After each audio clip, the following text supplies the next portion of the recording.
Hi there, Amazon's most popular Kindle by far is the Kindle Paperwhite, and I have to say, as a Kindle Oasis owner, I was never really a fan of the Paperwhite model, but after 3 years of waiting, they finally released an update to the most popular Kindle. The brand new Kindle Paperwhite is here, and I have to say, this is no joke, they made some major changes. In today's video, we'll be doing a deep dive into the 2021 Kindle Paperwhite. This is the 5th generation of the Kindle Paperwhite lineup. We'll first talk about the buying experience as well as the unboxing and setup of the Kindle Paperwhite. After that, I'll be sharing all the new features and specs of the Kindle Paperwhite. And then lastly, I'll be sharing my personal thoughts of the device and what I think about it. Let's jump right into it. Now, buying this Kindle Paperwhite is a very interesting experience. It cost $139 at a starting price, which is $10 more than the previous model. And on top of that, you have to decide if you want to buy the ad model or the no ads model. I personally recommend the no ads model, which costs $20 more. I really dislike how Amazon makes you pay for removing ads from your screensaver. That's just one of the things about Amazon's Kindle. But one thing I will call out right now is they're still selling the older Kindle Paperwhite for $85 right now, which is an absolute steal of a deal.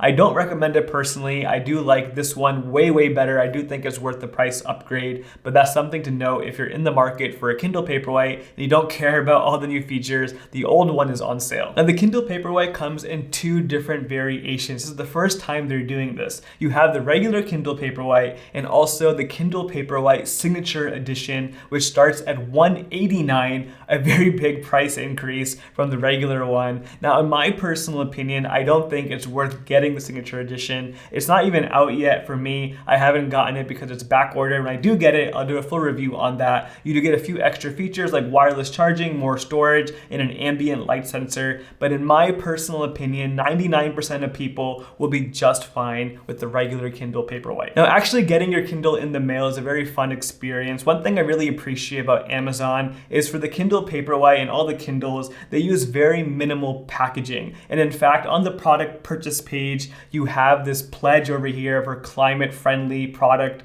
And I really appreciate that. They're going out of their way to minimize the packaging used. There's no extra packaging material, just cardboard in a small box for your Kindle, and I really like that. Now, one thing I found very interesting is the box is a bit extra big compared to the actual Kindle, and that is because they fit a cable in there as well. Inside the box, you get the Kindle, some very bare minimum paperwork, and then also the USB-C cable, which is brand new. I really love that this is the first Kindle that supports USB-C. I do say this though, the USB-C cable they provide is not a 3.0 cable on the USB side over here. That is because it's only meant to be used for charging, so don't expect to use this cable for data transfer purposes on any other device you own. This is a very low quality USB-C cable, but it's just fine for charging your Kindle. Now let me talk about the setup experience of this Kindle Paperwhite. I have to say this is one of the most interesting setup experiences I've had with a Kindle or any technology product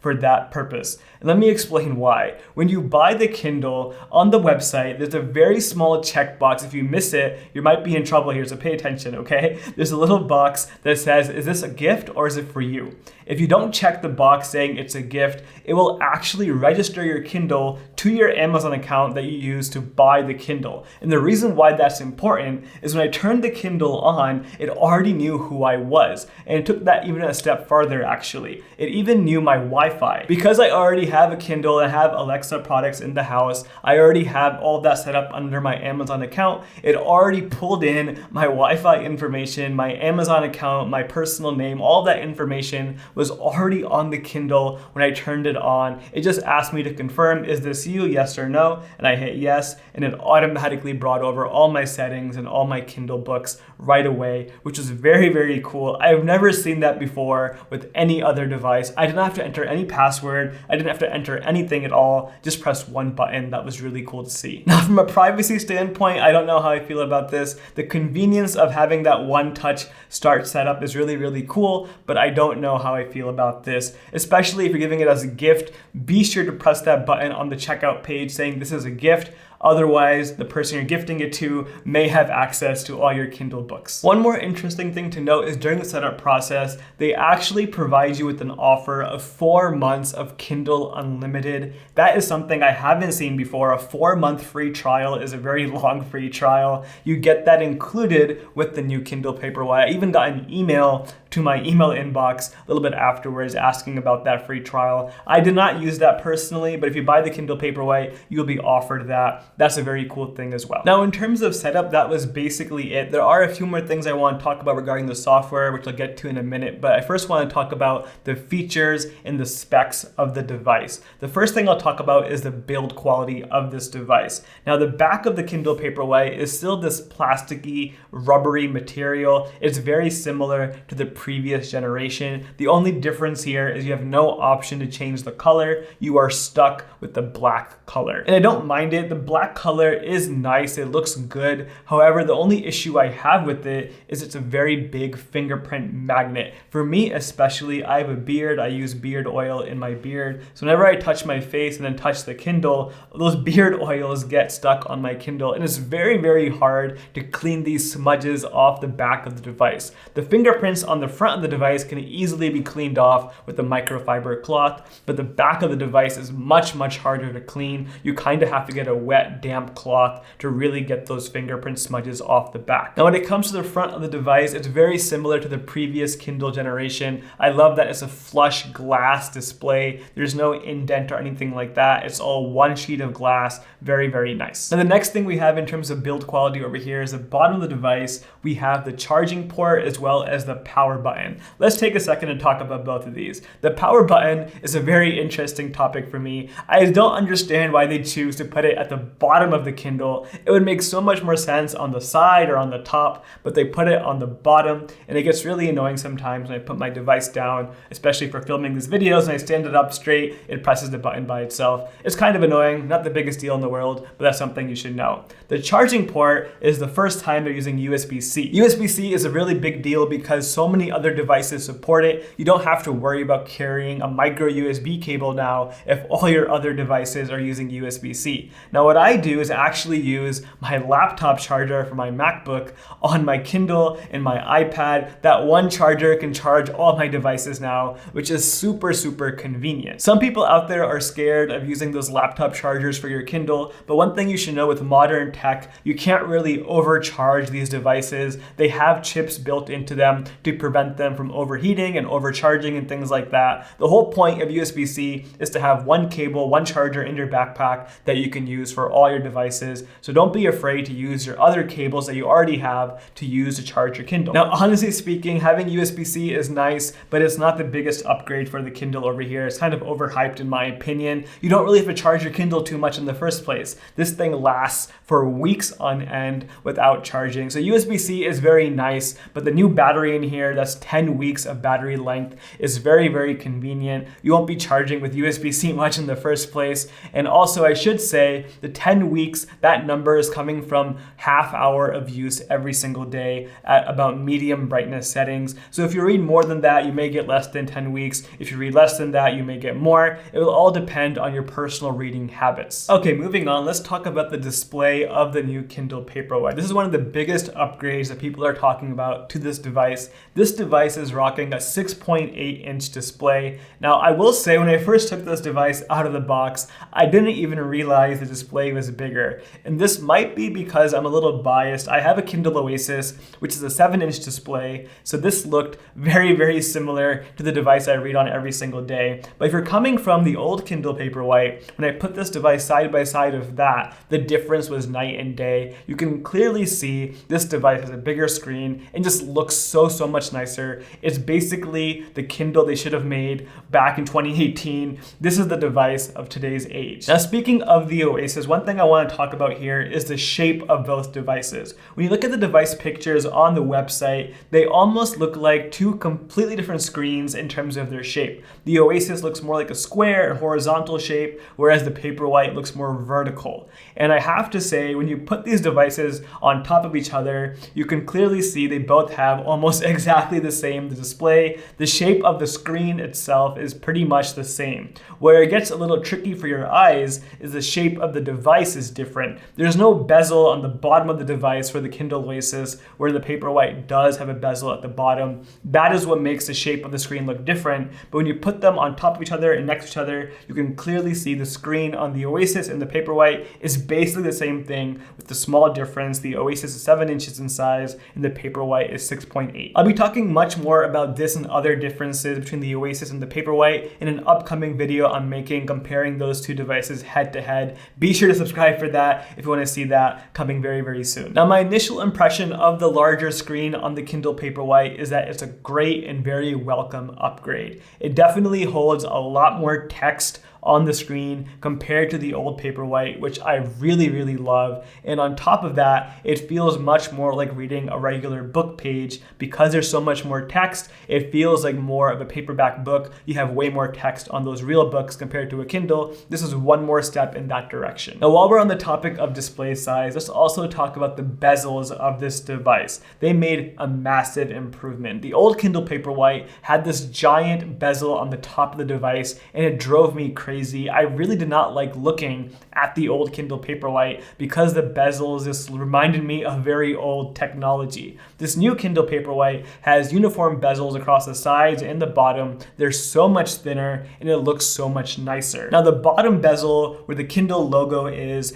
that bezel is actually just ever so slightly larger than the previous generation, but it's not that big of a difference. These bezels are a very nice welcome upgrade in terms of the aesthetics of looking at the device. It just looks so much nicer now. Now, one downside of having a smaller bezel is being able to hold the device in a comfortable way. Now, for me personally, I hold my device on the right side with my thumb resting on that small bezel on the right side. For me, I have not had an issue yet where my thumb has accidentally pressed the screen. But if my thumb is just a little bit bigger, I really do think I could have some issues here where I'm accidentally pressing the touchscreen when I didn't want to do that. A lot of this will depend on the size of your fingers and how you hold your Kindle. Now, I'm finding myself, even though I don't see myself pressing that screen by mistake very often, because the bezel is smaller, I'm kind of subconsciously being a little more careful of how I hold the device. I think I'm seeing myself hold the device more from the bottom now rather than from the side. So I think for some people, you'll have to readjust how you hold your Kindle, myself included. I'm being a little more careful now of how I hold this device. You kind of have to be, because if you just move your finger just a little bit to the side, you will press the screen, whereas holding it from the bottom is a much safer way of doing it. It's also much more comfortable because you're holding all the weight from the bottom and not the side. Another adjustment in terms of holding the device I've had to make with this Kindle Paperwhite is the weight of this device. It is a bit heavier than the Kindle Paperwhite that preceded this, as well as my Kindle Oasis. This is heavier than my Kindle Oasis, and you kind of do feel the weight difference. Now, obviously, it's not the craziest difference in the world. You'll only really tell if you put them side by side on a scale, but I can definitely tell when I'm holding this device, I'm feeling my hand get more tired. Again, I'm probably biased. I've been holding the Kindle Oasis and the other Kindles for so long now. I'm used to the weight of those devices. So when I have a heavier device like this, when I'm reading, my hand definitely feels a bit more pressure coming from the device, but that's why I like holding it from the bottom now. The weight of the device is much easier to hold from the bottom than it is from the side. I don't think weight will be much of an issue for most people. This is a very small detail I am mentioning. With time, I think I'll get used to this without any problem, just like most people will as well. Okay, the next thing I want to talk about now is software on this device. Now, if you've been subscribed to my YouTube channel, I have a whole video that you already know about talking about the new software update for Kindles. I won't be talking too much of all of that in this video. Link for that on the screen right now if you want to check that video out.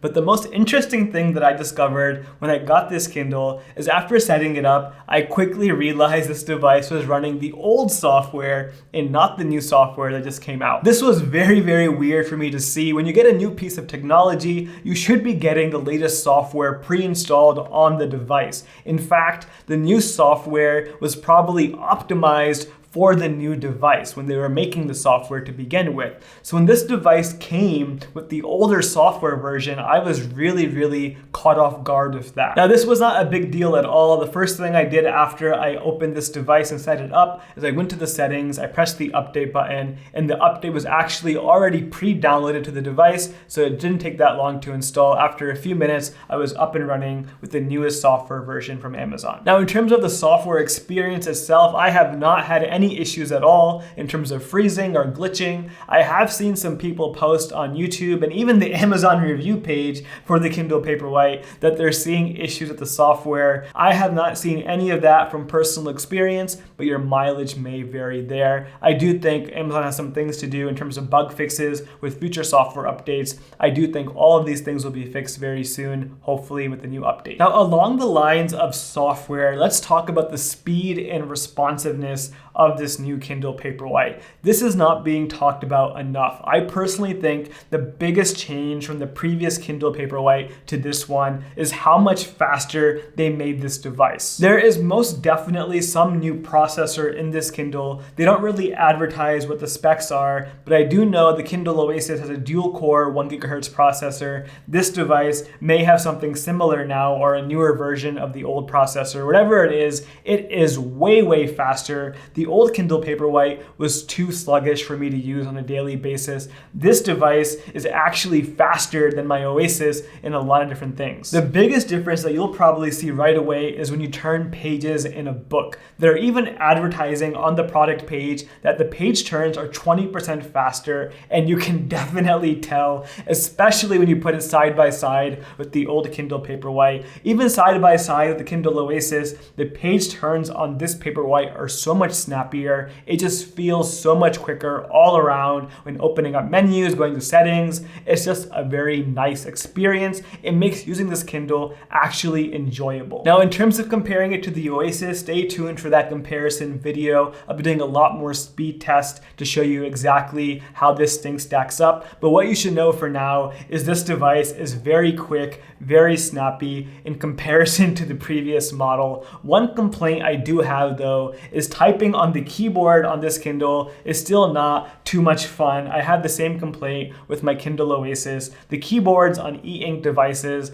they get the job done, but it's nowhere near the same as typing on an iPhone or any other modern piece of tech, so keep that in mind when writing notes on your Kindle. Now, the other major change that was made is when it comes to the reading experience on this device. The resolution is the same from the previous device, 300 ppi, which I really enjoy. Image quality, like comics, look the same in terms of the blacks and contrast. Nothing looks too different there. The bigger screen makes it much easier to read comics on the device, which I do appreciate. But where the change comes in is the new Kindle Paperwhite now has a warm light temperature control display. This is one of those things, once you have it, you cannot go back. That is why I love my Kindle Oasis. It has the warm light temperature control. It makes the screen look so much more pleasant to read on. And I have to say, now the Kindle Paperwhite has it, I think a lot of people will be experiencing this for the first time, and they won't be able to go back to a regular display after using this.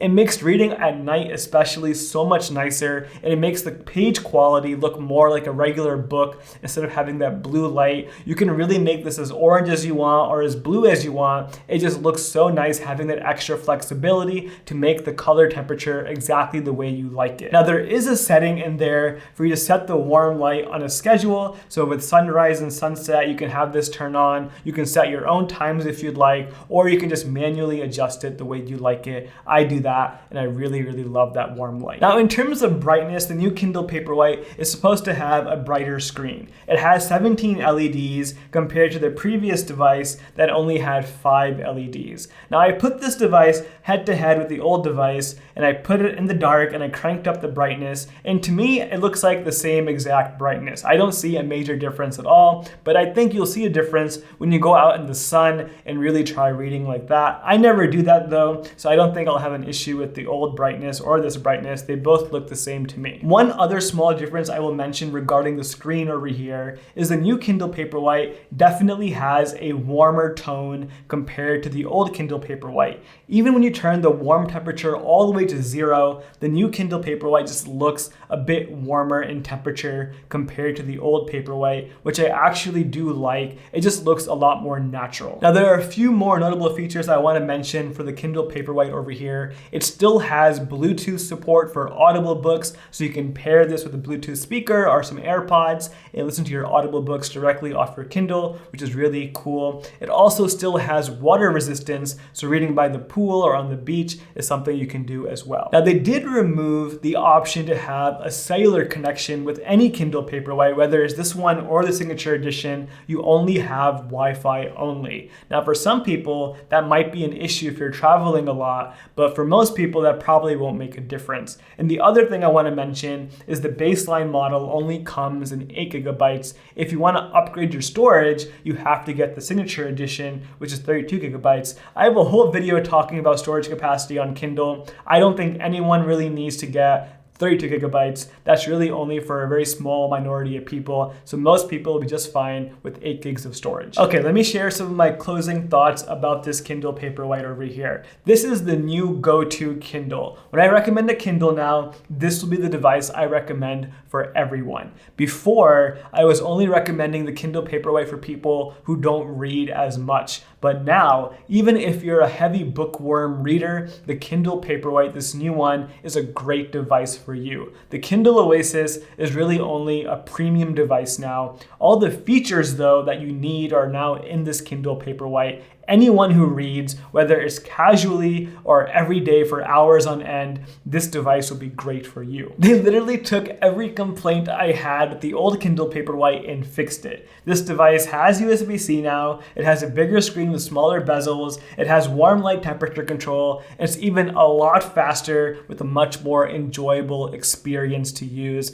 This device is definitely the best Kindle you can get for the money you're paying for it. Now, even though I love this Kindle Paperwhite so much, I do have complaints when it comes to the way Amazon is going forward in their Kindle direction. I really dislike that you still have to purchase the no ads on this device. I really wish for the new Kindles they remove that completely and you would get a device without advertisements on your Kindle by default. I also really dislike that they're forcing recommendations on the home screen now, which is very, very sad to see. There's no option to turn that off. So they're clearly trying to push more book sales onto their customers. It's really, really annoying, but putting that aside, the Kindle Paperwhite itself and the Kindle ecosystem as a whole is very, very hard to beat. I love using my Kindle. It's one of those devices that will really encourage you to read more books, and that's what matters at the end of the day. If you enjoyed this video, I strongly encourage you as well to watch my previous Kindle Paperwhite review video so you can really see how far the Kindle Paperwhite has come. You can see me ranting in that old video, telling people not to buy it, but now I will definitely say buy the Kindle Paperwhite if you're in the market for one. Thank you so much for watching. I'll see you next time.